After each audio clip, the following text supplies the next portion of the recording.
Hello. Hello, This, hello. yeah, this is I Erdmanis from Latvia, psychodramatist, and this is the talks for Professional Association for Psychodrama and Sociometry, and yeah, we are making these talks with psychodramatists all around the world. And today we are talking with our own Latvian psychodramatist, I would like to say, from Sweden, but Latvian, Inara Erdmanis. And yeah, Inara, I think you can solve this puzzle for us, how it is that you are Latvian psychodramatist, but you are from Stockholm, from Sweden.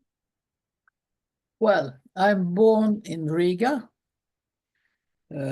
almost 73 years ago, but during the Second World War, me and my mother flew during the war to Sweden. And a couple of years later, my father came also, but he came through Germany to Sweden. So we were refugees in Sweden for some time and lived in refugee camps. And nowadays, I'm also a Swedish citizen, but I kept my Latvian citizenship too. So I have two citizenships. That's the reason. Yeah. And how are you managing these roles? Because it's two roles, I think. Is it that? I change when I pass the middle of the Baltic Sea. Oh, okay. Then when I'm going towards Latvia, then I become Latvian, and then when I go towards Sweden, then I become Swedish. Great. Great. And yeah, tell us about you and psychodrama a little more. Yeah, how do you met psychodrama? Let's start from the beginning, maybe. Well, the first time I met psychodrama was in the late 60s when I was head of the first rehabilitation home for grown-up addicts in Sweden. And then it was said that a psychodramatist was supposed to come and be one of the staff, but she never came. I really don't remember the reason why she never showed up. Okay. But then I started to look up what is psychodrama. And then in the middle of the 70s, 1975, Zerka Moreno came to Sweden in the fall. That was after GL died in May that year. She came to Sweden to make an introduction to psychodrama, and I became one of her protagonists. And since then, I'm for it. And after that, she started one full education outside of the States. The only one she had outside of the States was here in Sweden. We were about 20 people when we began. The first one who was ready, who had gone to the States too, was Peter Felix Kellerman, who had written a lot about psychodrama and nowadays lives in Israel. So that's how it started, and I started my education. Do you remember your own first encounter or psychodrama work? Yes, I remember it very well.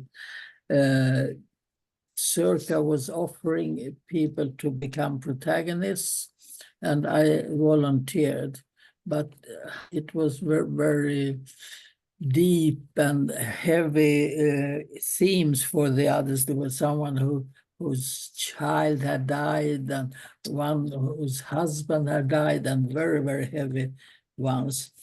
I don't remember my theme, but she said, well, then I do a vignette with you. And the vignette took 2.5 hours. Oh, So it was a full psychodrama. And I remember it fully well because in the beginning of the drama, I played my mother coming in from doing a grocery, and the group started to laugh. Mm. And it was very hurtful for me, so I started to cry. But then Zerka stopped the group and explained that one should never, ever laugh at a protagonist. You could laugh with a protagonist, but never at. Mm. Then I felt very protected. And yeah, so that was also a reason why I went for psychodrama. When someone is taken care of so very well in that way, it felt very safe with her directing me. Yeah.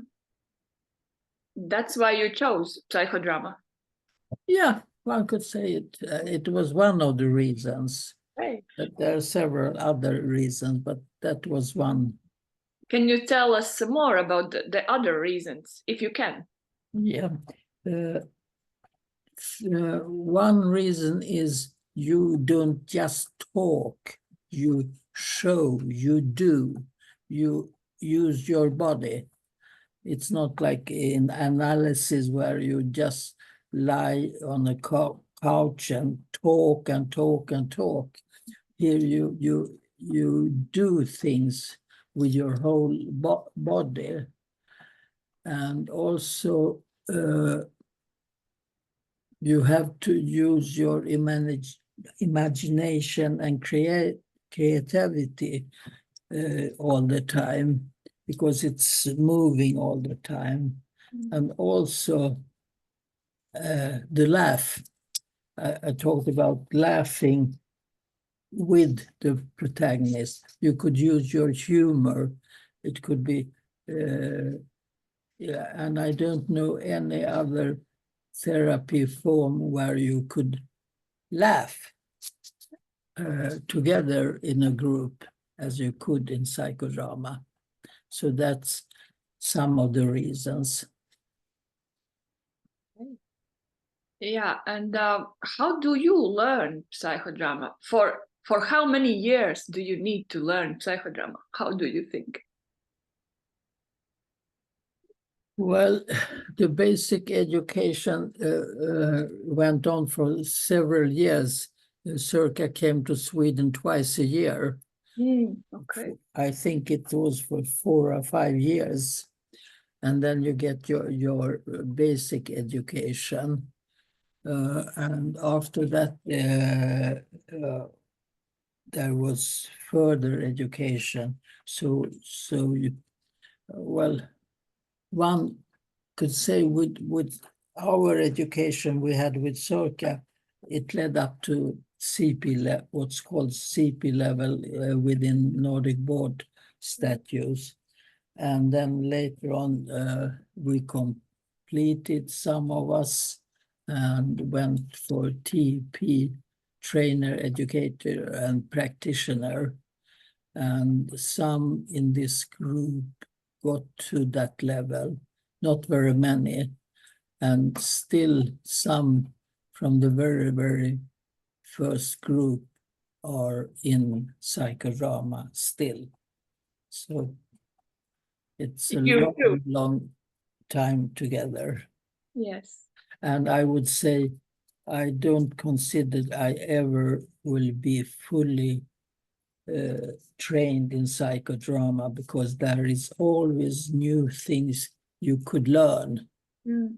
And you should never be content and say, now I know, because there is always something you you might learn or catch, and you could add to your instruments, so to say. Yeah, it's like with the personal growth and therapy personal too. You never hit the button. You No. can always find something because, well, yeah, world changing, you know, and circumstances and everything. And I think there is this spontaneity lying. You have to be spontaneous, and it's always something new. Yes, you never reach the bottom or the top. Yeah. You're flying somewhere in the middle, maybe. Yes. And hopefully. yeah, hopefully, and you know, there can be rainbows and rain and sun and everything else. Okay. Yeah, I had this question in my mind. So you got the TP and then you came to Latvia and bring us psychodrama. Do I understand correctly? Well, when it started to get a little softer with the Soviet Union, then the Swedish State was making different kind of educations for the former Soviet states, and I was asked if I could do something for the drug addicts, because one head narcologist had found me in Stockholm. He was wandering around in Stockholm. He was invited. He saw my name outside my office. He knocked on the door, came down to me. It was downstairs, and he came there and asked whether I would like to come to Latvia and do something for the drug addict educations. So I started to go there, and the Swedish State was paying, and I did different kinds of seminars to people working with drug addicts. And then I was asked if I would like to do a full education, not just seminars. Yeah. And was asked what would it be. And then I said psychodrama, as I had experience from Sweden that psychodrama was very effective with drug addicts. So that's the way it started, with drug addicts. And then in the beginning, the Swedish state paid, but when Latvia became a part of the European Union, then people had to pay themselves for the education too. But in the beginning, everything was free. I just took a couple of rubles for the education, just symbolically. So it wouldn't feel like it was some kind of martial help, that people at least paid 4 or 5 rubles, which was very little, but it was at least something for the education. Yeah. Well, because not a present or, you know, free tester, right? Psychodrama. It's you need to change energies too, and it's a therapy in some level. And in the beginning, I did it myself, and then I started to invite a different kind of psychodramatists doing seminars later on the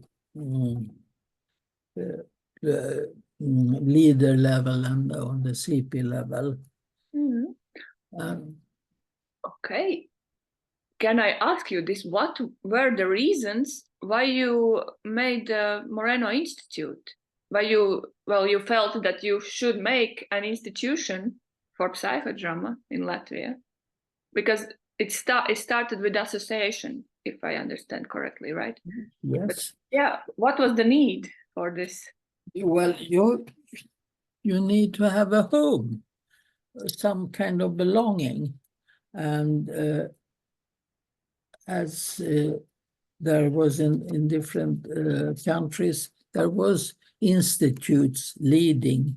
There was one in Estonia already, and later it became in Lithuania too, but they were very late.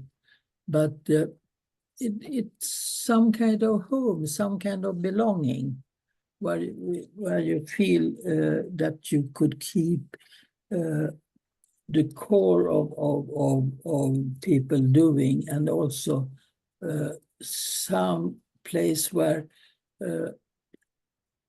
you look over the standards and keep the standards and try to connect with other institutes to adjust to have the same level of education.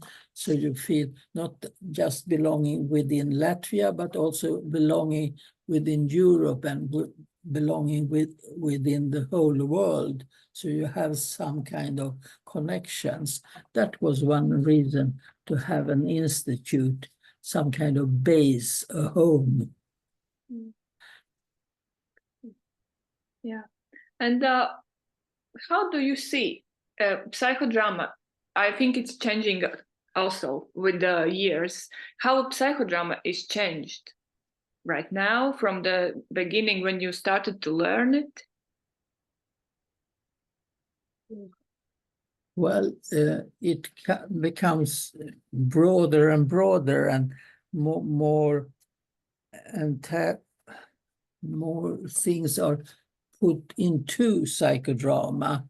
It's gets richer and richer with connections with the body therapy, with family therapy, and so on.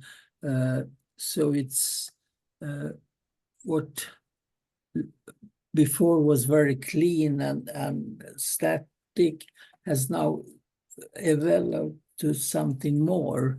That's the main change. So it's not standing still, it's changing all the time according to what's happening in the world and within the field of psychotherapy and in the field of politics and spiritual things and so on.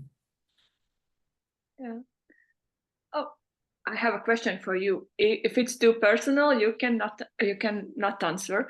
But when you came to us in Latvia at some workshops, and you said that psychodramatists have to be like very open and give a lot of questions. I just lost the real word, but valīgs in Latvian. Yeah, you have to be trustworthy and interested in people. What are you doing when this is when you have a bad day and you just not, but you have to work, and you have a group, but you just cannot be in this mood? How can you take this role of psychodramatist? Well, first of all, you try to figure out how come that I'm not on the top of myself. What makes me go down, and what could I see the reasons behind that, and also when you meet a group, you feel the energy from the group. So it's all the time an exchange between me and the group. So it's not just me giving, because also the group is expecting to get something, and they have energy that comes to me. So all the time there is exchange in energies, which makes me go up instead of just to get more depressed and so on. And I somehow always find something interesting in a group that makes me curious, and I want to investigate, which makes the so-called bad mood disappear, and with a new energy, we build something together. So I would describe it. Okay, thank you. Yeah. That's maybe sometimes it's hard to pick yourself up and just go.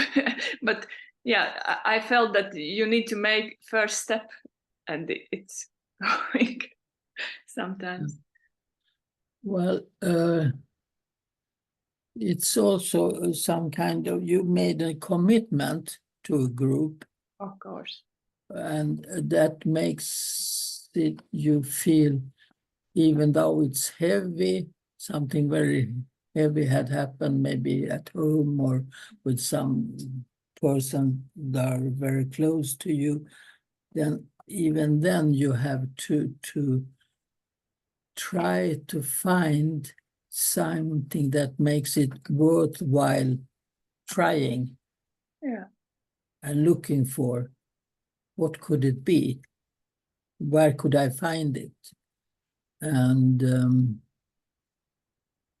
it always happens something in the group. So that has never been something that had bothered me too much.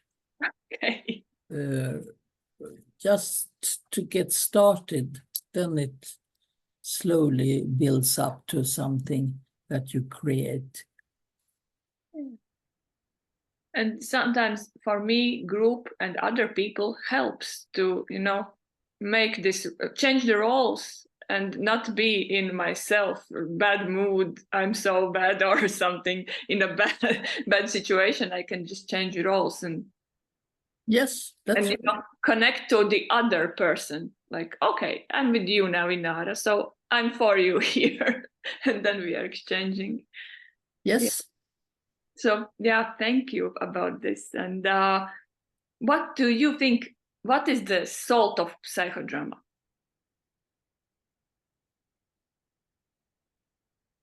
I think the salt is there ain't any limits. So, for instance, as we use surplus reality, you go outside of the ordinary, outside of the boxes. You try out things you never ever imagined you would try out before. The salt is the possibility to make that step you never made before. That I would consider the salt, the thing that pushes you to try something you never ever tried before, and in that way be able to grow. Yeah. Yeah, I felt that. it maybe it makes changes.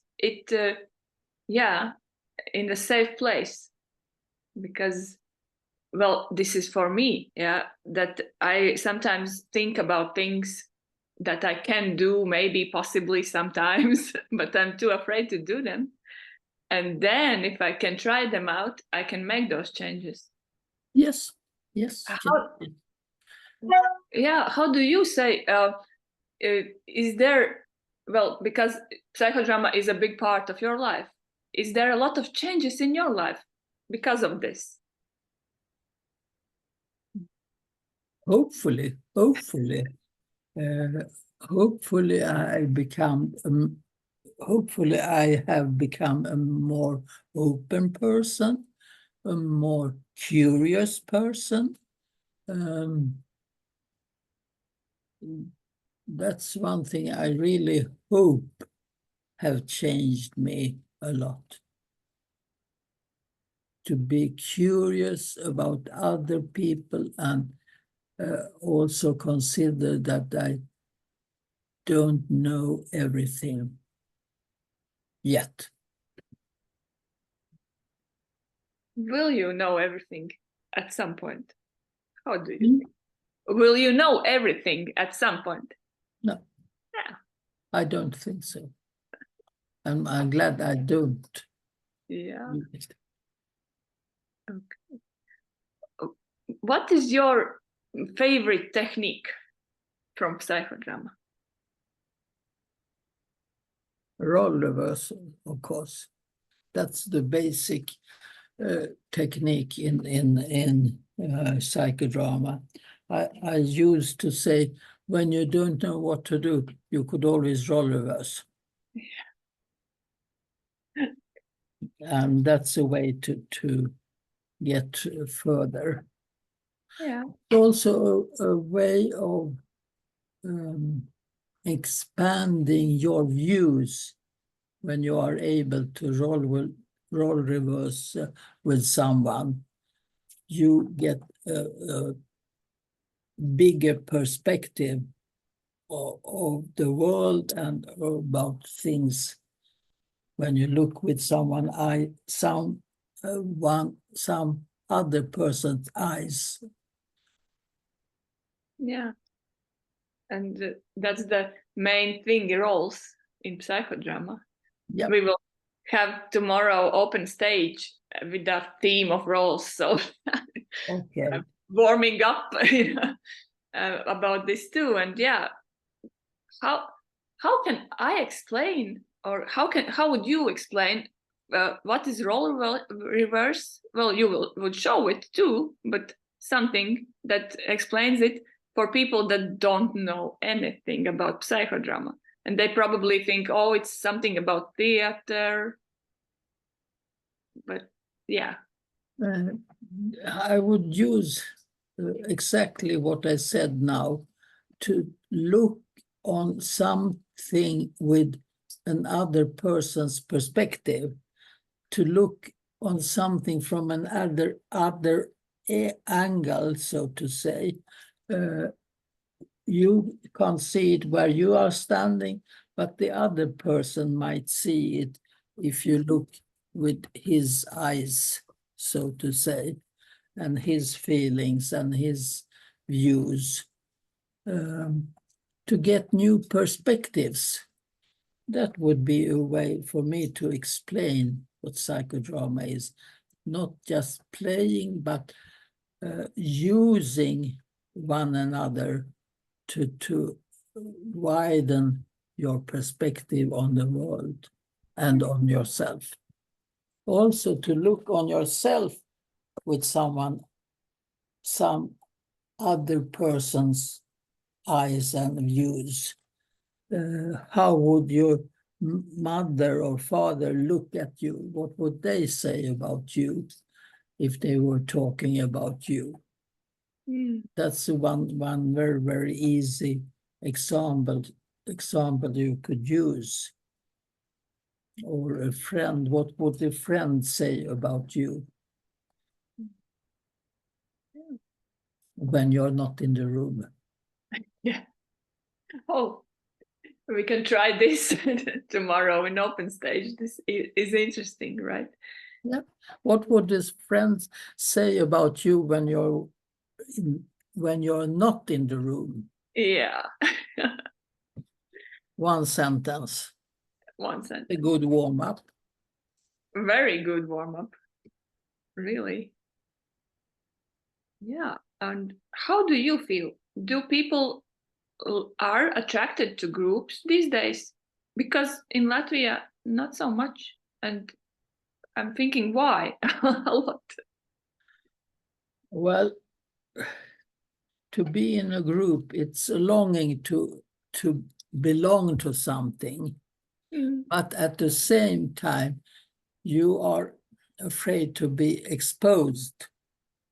A group could see you in a way that you have tried to hide, things you have tried to hide for very long, a group could see through, and that could be very scary. So that could be a reason. A group is something you are attached to, but on the same time you feel scared of, or yeah. Yeah. And it is scary to be get exposed. Yes, it is. Yeah, it is. But I'm happy that there are people that do it still, and then there's this all magic of group, because you said like psychodrama is growing and taking methods, and this is too, it's grouping somehow, grouping, you Yes. know, making community of psychodrama with something. Yeah. Okay. What would you like to tell now? Yeah, what do you want to know? Because I have a lot of questions, but you know, maybe there is something that you would like to tell. No. You Yeah. better ask what you are interested is to ready. hear about. Okay, I will. Yeah. Do you remember your very best encounter or the more memorable encounter on a stage? There have been so many. Okay. Maybe there is some that really changed your life, you know, that really was wow. Okay. Well, there had been a couple of times when I learned things I didn't know about. What it, for instance, meant to be in some kind of very heavy situation, in a torture situation, or that have been some dramas where you have opened up for that, where I feel that the person have completely changed on the spot. From being very angry and not forgiving, suddenly soften up and could be see the so-called enemy with new eyes, and at least understand, maybe not forgive, but understand how come the mother or father or partner behaved in a special way. And then you could let go of the hate and the evil within you, and you could grow in a new way, and your life could go further on. That's these moments you really long for, where you could see the jump from one side to the other side. That's soften up at least me in a new way. Yeah. That's maybe because if there's some trauma or something bad happened, I always ask why he or she did this, why? And yeah, it's great that we can have this answer in psychodrama. And also, you should never ask why, because why means that there would be an answer. You rather should ask, how come? What's the reason behind it? What made him or her do like this? Yeah. To be curious, how come? not why. The why is somehow demands that there is one answer. Mm. There are several answers and not just one answer. Yeah. So, yeah. Thank you. I'm still learning this. I remember I participated in Eva's seminar in Latvia where she demonstrated why on me. And that's always with me now. But yeah, I'm still learning this too because it's so. I'm used to say why. It's almost 2 years after Eva's seminar, and I'm still sometimes do that. Okay. Yeah. Okay. How do you see psychodrama in 20 years? Well, the development is very fast, and what I see is, which also scares me a lot, but also a possibility, and that is AI. Mm. How could we and how will we use AI in the future? Because we have to use it, because it's here for staying. Yeah. So that will be connected to psychodrama in some way, and also all the real world with the computers, Zoom and Skype and whatever you call it, that will expand a lot in the coming 20 years. I can't see what's the end of the 20 years, but there will be huge differences according to these elements that could be used.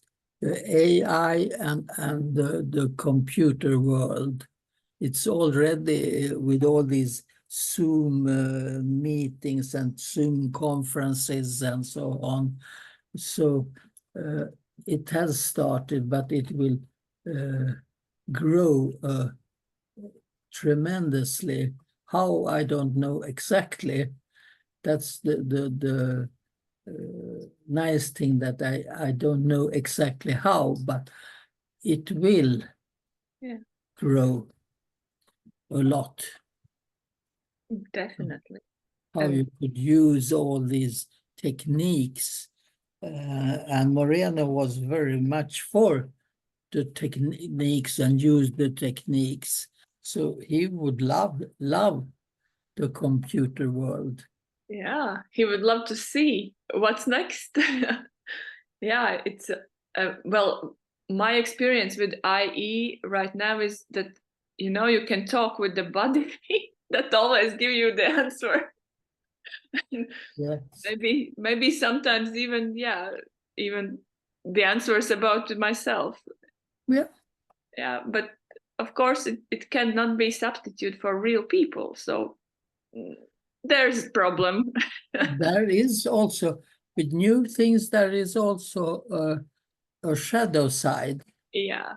And I don't know this shadow side, but we have to be careful how we use and so on, all these new things. But at least we should try and be open for the new possibilities. Yeah, because if you're scared from the shadow side, you can just take it off of yourself because you never try. Yes. Yeah. About the shadow side, what is the shadow side of psychodrama? That it is so easy to use, so it could be misused. I've seen people, without knowing what they do, use parts of psychodrama techniques without knowing how to end. And for instance, they do some role reversals, but they don't change people back in their own role and so on. So there is so many possibilities that could be used, but you also know how to end it. I used to say the main thing you should, the protagonist should be able to walk on his feet from the session, and not to be taken out by ambulance or led out by other people. That's the crucial thing. You shouldn't leave a protagonist in some kind of pain, which I've seen too many people done, because they know some techniques, and it's not. It's very easy to get people to feel the pain, but you have to let them grow too. So that's one thing I'm very concerned and scared of, when people use psychodrama too easily without knowing how to end it. Yeah. But that's learning thing too. Yeah, that's it. That is really about the learning and about being cautious, about other people. Yes, of course. Yeah. Because when you don't know how psychodrama is powerful, when you don't know how it feels after the session, then sometimes it's like, oh, that's nothing, but it's not nothing. Yeah. And that's dangerous. Yeah. So there should be some stop signs or some, dangerous signs that if you use it, do it correctly or something like that. Yeah, and that's maybe one thing why people sometimes are very afraid of groups of psychodrama, because at some level maybe they feel that okay, this is not so simple, not just playing. It's a strong instrument. Yeah. Okay. What do you would like to say to new psychodramatists, as myself, that are just beginning groups, beginning work? Be curious. Stay curious. Always, how come? Why should this happen? And how come that I feel, or the protagonist is feeling that? Or to be curious and not judgmental. That's the main thing. Stay curious and never be judgmental. Great. Yeah. Thank you. I don't know. I can ask you something else, of course. What can I ask you?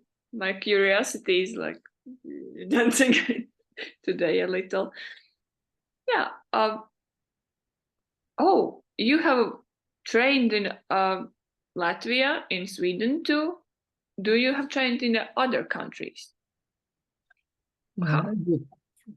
Ukraine, I trained a lot before the war. And then it's been just seminars in different other countries. But training more some in Lithuania, I started in Lithuania, but it was at the same time I started in Latvia, and I realized I couldn't do both. So I chose, of course, Latvia. Yeah. Thank you for that. Yeah. And well, how do you find, are people the same in all the world, or they have some cultural differences, or I don't know? Of course, there are cultural differences, and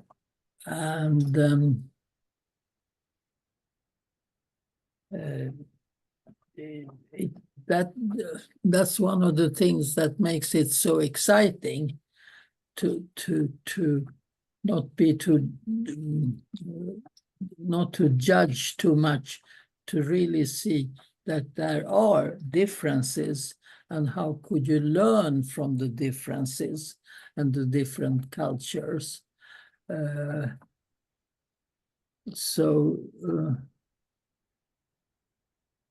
People are different in different countries, but not to, the core is the same, but there are outer differences. Yeah, that's good, I think. Yes.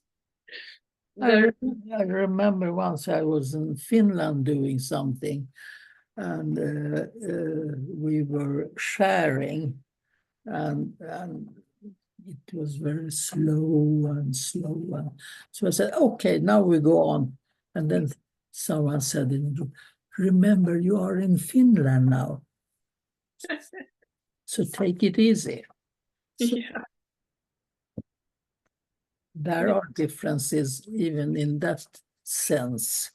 And then it's good when people make you realize that. Of course. Okay. Yeah. What are your plans for your birthday? Because I know that the birthday is coming up. None. Usually, when my daughters nowadays have birthday, I invite them to a restaurant for just us.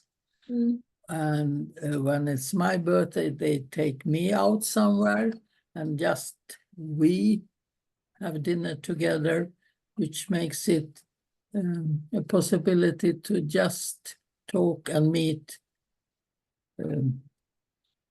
for dinner without everything around, with all the families. That's my plans. Okay. So, not saying happy birthday yet, because it's not yet. It's just... And it's just an ordinary one. It's not the special one. Oh, okay. But it's one of the last ones. Yeah. But you have to celebrate all birthdays, because I know people that don't celebrate their birthdays, and it's sad sometimes, because it's like celebration. It's like I'm celebrating, for example, each group that I start. You should. There is some point that, yay, I can be happy about something. Yeah. Yeah. You should try to find forms that make your life easier and more lighter and more creative.